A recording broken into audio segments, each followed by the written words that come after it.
আমরা এবার সমস্ত মশলাটাকে এখানে দিয়ে দিব মুরগির মধ্যে, আর সাথে একটু টক দই দিব।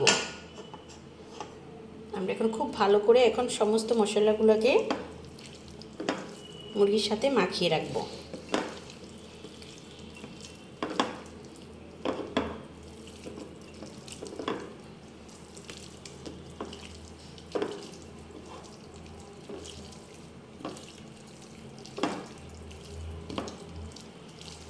গোস্তের প্রতিটা জায়গায় যেন মশলা যায়, এই জন্য আমরা একটু ধরে ধরে মাখিয়ে নিচ্ছি।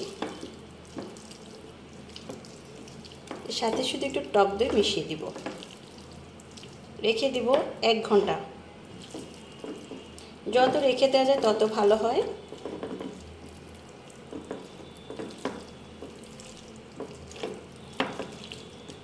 মশলার কিন্তু নিজস্ব একটা ঘ্রাণ আছে, আমি যখন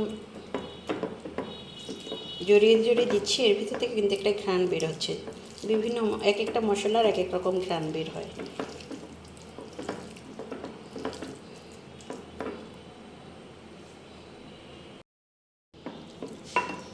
টক দইটাও দিয়ে দিয়েছি। এখন খুব ভালো করে মেখে 1 ঘন্টার জন্য রেখে দিব।